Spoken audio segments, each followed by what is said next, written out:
Olá, neste Agenda Econômica vamos falar sobre incentivos fiscais a empresas. Em 2024, a Receita Federal implantou uma declaração a ser preenchida pelas empresas privadas que recebem recursos públicos na forma de incentivos, renúncias, benefícios e imunidade tributária. O nome é enorme, mas a sigla DIRB facilita a nossa vida.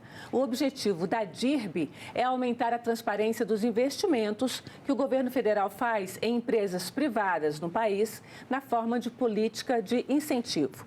O primeiro balanço mostrou que as grandes empresas instaladas no Brasil acumulam benefícios que totalizam 20% da arrecadação total de impostos, equivalentes a 4,5% do PIB, algo em torno de 495 bilhões de reais. A partir desse dado, a Consultoria de Orçamento do Senado elaborou um estudo detalhado desses gastos para avaliar a efetividade deles. É sobre esse estudo que eu converso com o consultor Murilo Hinojosa, neste Agenda Econômica, que coordenou esse trabalho, que é hercúleo, né, Murilo? Sim. Muito obrigada pela sua presença aqui no Agenda Econômica. Antônia.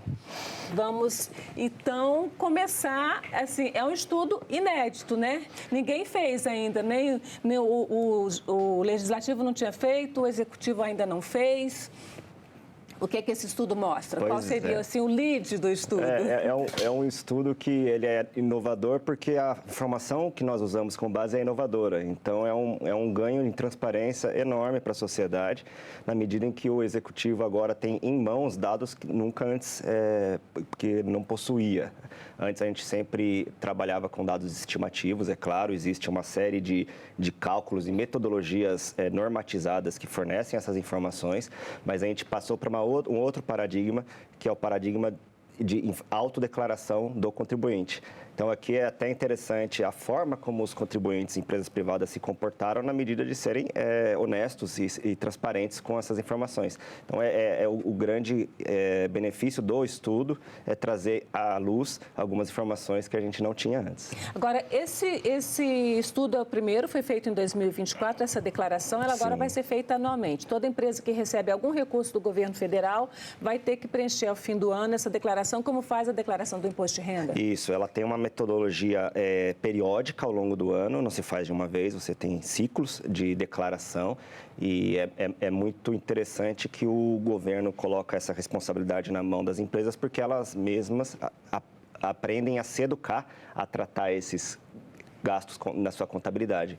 Então, é uma informação que a empresa é obrigada a controlar periodicamente ao longo do ano e reportar ao governo federal, que, por sua vez, tem a possibilidade de analisar a partir desses dados se aquele investimento está trazendo algum retorno para a sociedade. Tá, agora, o governo investe na iniciativa privada, em empresas privadas, nessa forma de subsídios, há décadas. Sim. Na verdade, quase sempre investiu. E como é que fazia o controle se antes não tinha uma declaração efetiva? Estava previsto esse gasto no orçamento do ano. Mas como é que ele controlava se tinha gastado mesmo ou não? Perfeito. Esse é um histórico que evoluiu de forma mais pronunciada recentemente. Na realidade, faz alguns anos, a gente começou a colocar no orçamento essa informação, porque ela é uma informação que, na realidade, se dá de forma implícita. Esse é o problema dos benefícios tributários. Ela não existe uma rubrica no orçamento em que se mostra o dinheiro deslocado aqui do governo para determinada empresa. Ela é uma informação implícita e para tentar melhorar essa transparência nas últimas décadas é que foi elaborado o demonstrativo de gastos tributários. Explica um pouco melhor esse implícita aí. O governo passou o dinheiro, mas não está declarado em nenhum lugar quanto ele passou para aquela empresa. Como é que esse negócio está declarado, está escrito aí? É importante esclarecer, porque quando nós falamos de gastos tributários, dá a impressão de que o governo realmente passou financeiramente um valor monetário para aquela empresa, mas não é essa a realidade. A realidade é que a empresa deixou de pagar uma importância. Então, a gente está falando de um custo de oportunidade, uma arrecadação que não foi efetivada. A empresa deveria arrecadar determinado imposto de renda e ela deixou de arrecadar uma parte desse imposto de renda, por exemplo, porque ela está atuando num setor estratégico para o governo e que o governo quer incentivar aquela atividade específica. Então, é uma arrecadação que deixa de ser realizada. E isso é o que leva ao fato de ser implícito e a dificuldade no controle. Um exemplo disso também é a desoneração da folha de pessoal, do PIS, quando as empresas deixam de pagar a COFINS. Isso. Então, o governo não está recebendo esse dinheiro. Ele não passou esse dinheiro para a empresa, mas ele deixou de receber. Exatamente. Tá. E é esse montante aí que se chegou à conclusão hoje, que seria igual a 20% da arrecadação do ano de 2024. Exatamente. Essa informação ela já existia, essa estimativa, porque a gente tem, desde cerca de 2010, desde essa época, uma elaboração do que se chama de demonstrativo de gastos tributários. Então, a Receita Federal, ela já faz as contas, baseado nas medidas legislativas, nos projetos de lei, ela já sabe, ela espera quanto que vai incidir de ausência de arrecadação. Então, aqui, por exemplo, nós temos nesse gráfico uma informação já desde 2003, já faz 20 anos que essa informação é compartilhada com o público.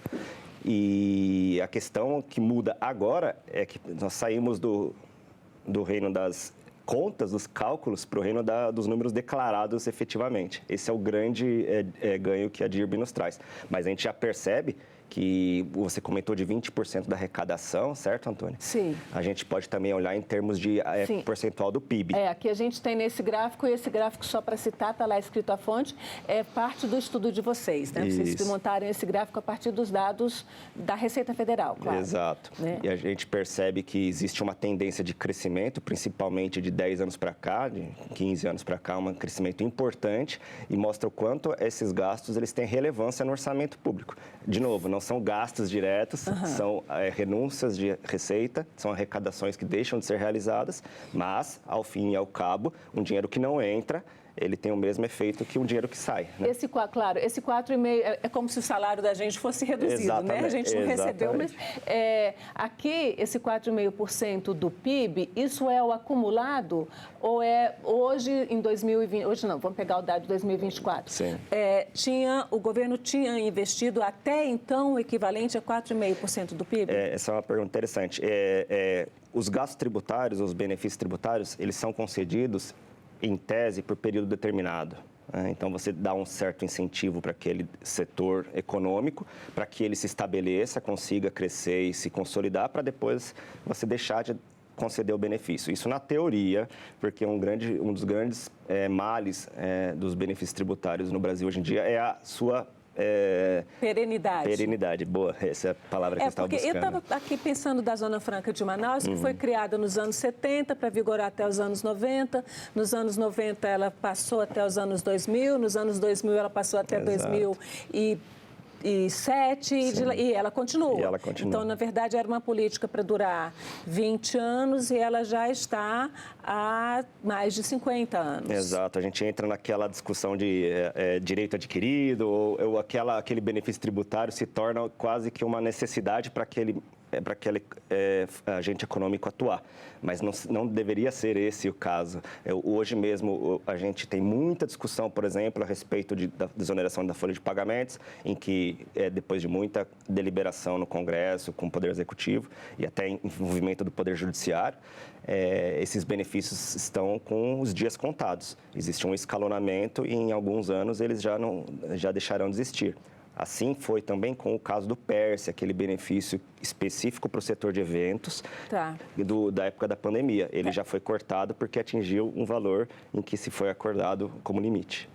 Em 2021, o Congresso aprovou e foi promulgada uma emenda constitucional, né, emenda número 109, que define aí um teto para essas renúncias tributárias, essas renúncias fiscais, que é de 2% do PIB. Perfeito. A gente está, naquele mapa anterior, a gente mostrou no gráfico, está com 4,5% do PIB. Então, vai ter que reduzir pela metade, né? Tem um prazo para isso cair pela metade? Sim, existem algumas nuances nessa discussão. Os 4,5% do PIB, eles incluem benefícios constitucionais. E benefícios constitucionais não estão abrangidos pela Emenda Constitucional 109. Então, há que se fazer um ajuste dessa conta, não se pode comparar o 4,5% com 2%, porque realmente seria, em primeira vista... Seria 2% mais os benefícios constitucionais. Exatamente. E aí nós chegamos, o valor varia, né, conforme o cálculo que você realiza, mas ele se aproxima um pouco dos 4%. Mas, assim mesmo, existe uma necessidade de redução no período de... desde a época de 2019, eram 10 anos para você fazer esse escalonamento de redução de benefícios. Então, seria até 2029. Exatamente. O assunto ainda não avançou nesse sentido, mas há muita discussão a respeito, sim. Eu queria colocar aqui um segundo gráfico que a gente fez, quer dizer, na verdade, nós transcrevemos o estudo de vocês, que são os benefícios, essa distribuição de benefícios por região. A gente ouve falar muito e achei bastante interessante no Nordeste, né, que seria o grande beneficiado, que vive de benefícios públicos e tal, e a gente vê que não, na verdade, o Sudeste é o mais beneficiado, né? E aí aqui, eu vou pedir licença, a gente tem duas colunas e que mostram dados bem diferentes. Isso é verdade, sim. Que se você quiser vir para cá junto com a gente, pode vir, que aqui esse demonstrativo de gasto tributário, o que é isso aqui? A DIRB você já explicou, essa declaração que a empresa faz. E esse gasto tributário é o que exatamente? O demonstrativo de gastos tributários é o que nós temos desde 2003, que é parte integrante do orçamento anual, do PELOA. Tá, então no PELOA está escrito que para a região Sudeste vai entrar isso aqui como... Isso. A gente pode falar em termos totais para começar e tentar explicar de uma forma mais didática. Então, o governo, a União, previu no PELOA referente ao ano passado, 2024. Sim, 2024. Previu em 2023, né, que o orçamento é feito antes. Tem essas questões do orçamento. Cerca de 500 bilhões de benefícios tributários concedidos, tá? O que nós verificamos com a autodeclaração das empresas privadas foi isso aqui. Um total de 333 bilhões. Aí a Antônia, o nosso espectador, pode até comentar, mas veio a menos. Ele veio a menos porque o alcance da DIRB e do DGT são diferentes. Na verdade, a DIRB exclui o programa Simples Nacional, exclui as pessoas físicas, nós, enquanto assalariados, por exemplo, não estão incluídas nessa autodeclaração. Entendi. Então, o que nós temos que fazer para ter uma análise um pouco mais, uma comparabilidade, excluir, por exemplo, o Simples e as pessoas físicas do valor da DGT. Aqui no Simples a gente tem microempresas, pequenas empresas e empresas de médio porte. Isso. Existem aquelas várias categorias. É tudo que não é MEI, não, eu errei, a médio porte não entra. É a MEI, que é a microempresário individual, a microempresa e a pequena empresa. São essas três categorias no Simples Nacional. Isso. E eles não entram na DIRB. Então, o restante aqui, que juntaria esses 523, seria... Esse restante está indo para essas empresas então, e na verdade, para as pessoas físicas. É aí que o número fica interessante. Se nós tiramos Simples e pessoa física e mais uma ou outra benefício constitucional, como Zona Franca, por exemplo, daqui, nós chegamos a 272 bilhões. A Zona Franca também não está aqui? Também não entra. Então, a Zona Franca não está aqui? Não entra na DIRB. Ela está aqui. Ela está aqui, mas não está aqui. Mas não está aqui. Exatamente. Então, a Zona Franca pega aí, se a gente comparar aquele número com esse aqui, pega aí 7, não é isso? Isso. 7%. Faz sentido que esteja menor, porque a Zona Franca 5%. Não está aqui. Mas Entendi. se nós comparamos os números em bases similares, esse é o valor legal de comparar, nós temos 270 contra 330. Ou seja, o governo previu no PELOA 270 bilhões de benefícios, mas foram declarados 333. Certo. Existe uma discrepância de 60 bilhões. Por que essa discrepância? É justamente isso que nós estamos aprendendo agora com a autodeclaração. É uma informação que a estimativa provavelmente não estava considerando de forma adequada. Entendi. Vamos pedir, então, pedir para colocar um outro gráfico que é bem interessante também, que é o benefício por setor. Perfeito. Né? Que é a agricultura. E aí a gente tem a agricultura e a agroindústria com defensivos, né? Que são os agrotóxicos e o que é dado para a cesta básica. Sim. Agora, a gente tem, nos defensivos, a gente tem um financiamento privilegiado para a compra de defensivos, é isso? Sim, existem incentivos tributários para esse. É um setor considerado estratégico para o setor agropecuário, né? Tá. Sim. Sudan e Sudene, esses são benefícios constitucionais. Sim. Então, daqui a diferença do 39 para o 24 224 é aqui que tem os constitucionais e aqui para empresas do setor. Sim. Zona Franca de Manaus, que é um caso, né? A Zona Franca de Manaus inverte, aqui está menor. Isso. Porque ela está fora, uma parte está fora aqui. Isso. Mas aqui a gente tem claramente, a gente consegue identificar algumas coisas, né? Então, por exemplo, a agricultura e a agroindústria. Existe um valor muito discrepante entre o que as empresas estão declarando e que o governo, por meio das suas medidas legislativas, estava considerando. Então, se você considera que são cerca de quase 3 vezes o valor, né? 130 contra 45, há que se entender de que forma essas medidas legislativas estão tendo impacto naquele setor. Porque existe uma expectativa de que o governo deixa de arrecadar 45 bilhões, mas ele está deixando de arrecadar 130 bilhões. Então, é um valor muito distante do que ele esperava conceder de benefício. Agora, como é que isso aí pode acontecer? Porque se no orçamento está previsto 45 e foram 130, como é que esse dinheiro saiu? Foi via medida provisória? Justamente foi o fato de ser um benefício, um orçamento implícito. É aí que entra a diferença de uma despesa, de um gasto em que o governo tem o controle direto daquele valor no orçamento versus o que ele despende por empenho, por liquidação, por pagamento. Isso não acontece, toda essa cadeia não acontece aqui, porque nós estamos falando de uma renúncia de arrecadação.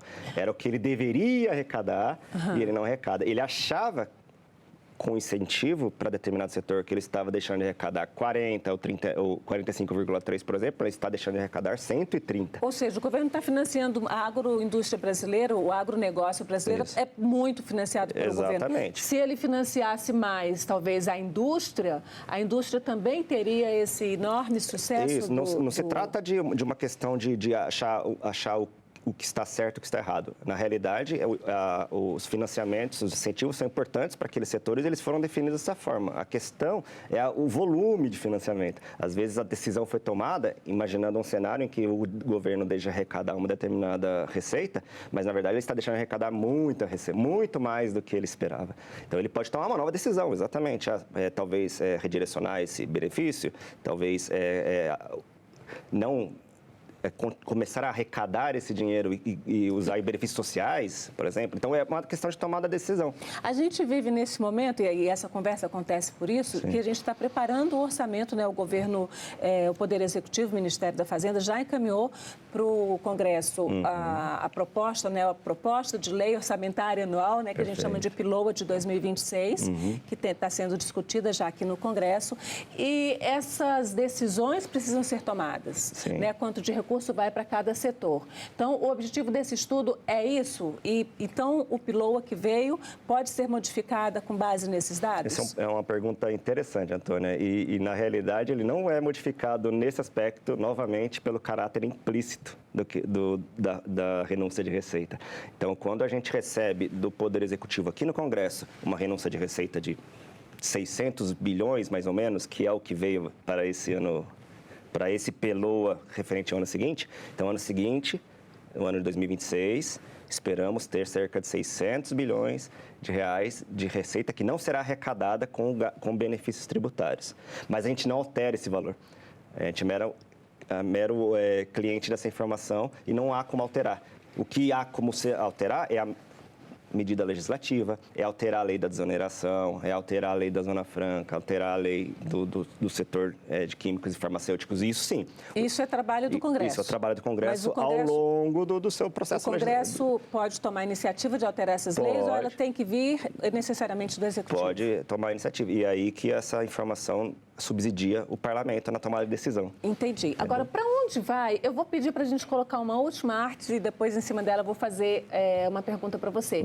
Que aqui, com base no Portal da Transparência, que aí já não está no estudo de vocês, mas está no Portal da Transparência, qualquer um que quiser pode entrar, por isso que eu coloquei lá, portaldatransparencia.gov.br. Essas são as 10 empresas maiores beneficiárias com esses incentivos, né?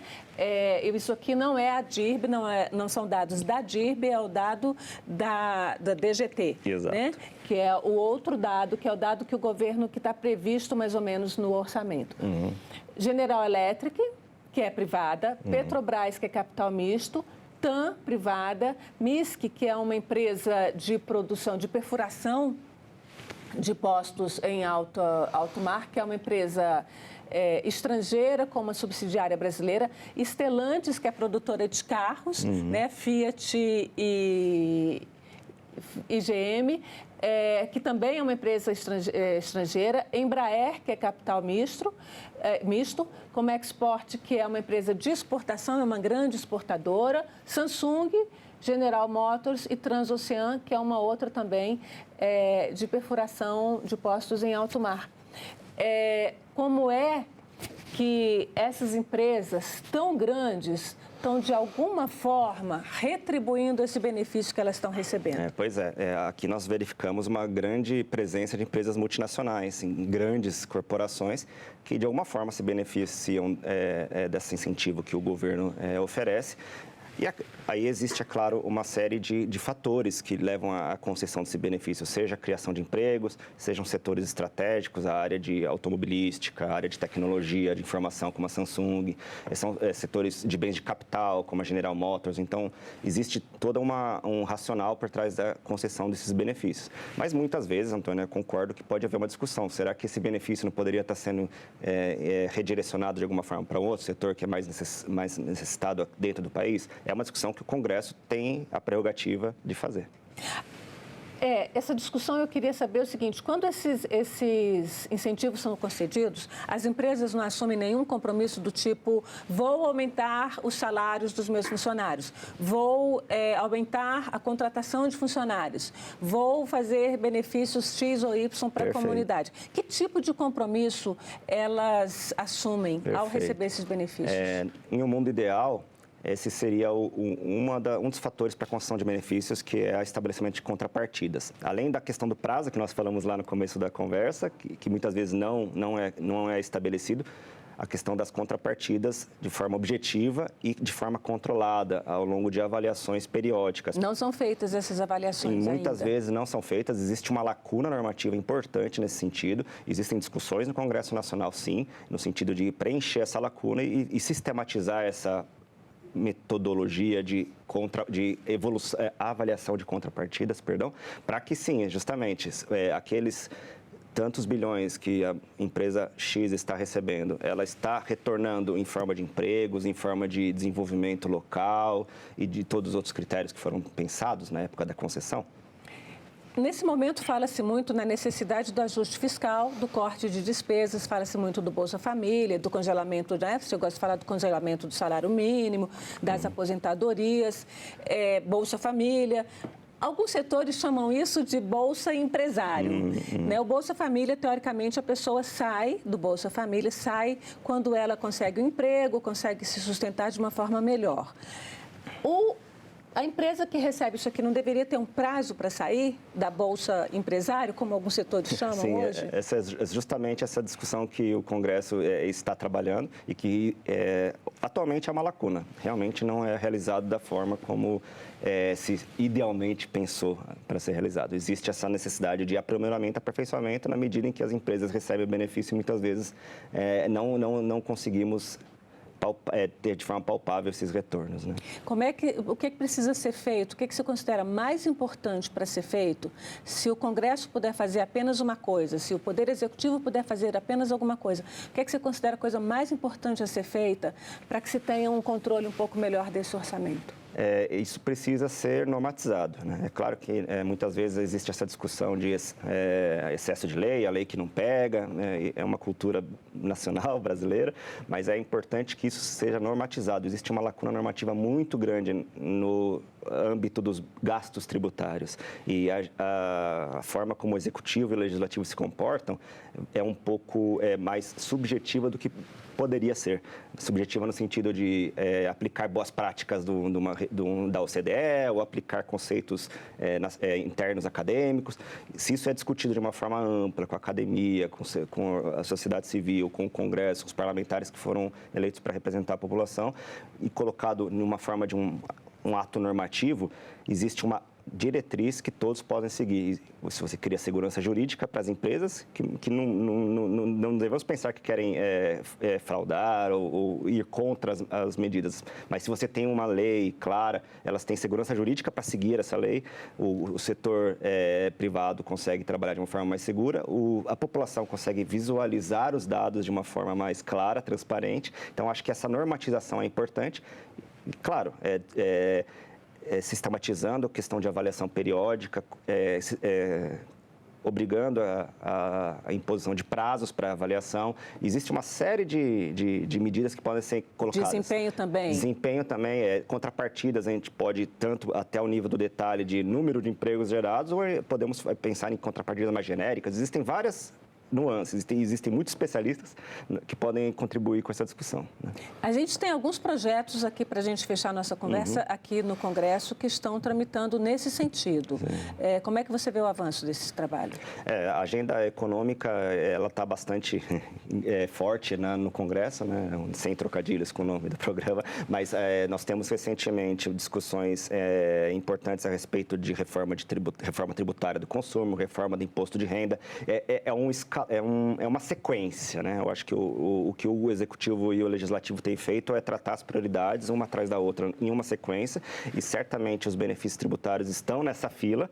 Existe um projeto de lei complementar, o PLP 182 de 2025, que já prevê alguma atuação no corte linear desses benefícios tributários, mas o corte linear ele é uma medida um pouco neutra, no sentido de, reduzir o gasto tributário, tá certo, mas melhorar a concessão de novos gastos tributários, a execução desses gastos tributários, eu acho que é um passo posterior ainda que vai acontecer em seguida nessa discussão que a gente tem feito. Murilo, a conversa é longa, o assunto é muito complexo, Sim. Mas muito obrigada pelos seus esclarecimentos. Espero que tenha dado para clarear um pouquinho o assunto Sim. na mente, né, de quem assiste o programa. Sim, tá certo. Eu que agradeço a oportunidade. Muito obrigada.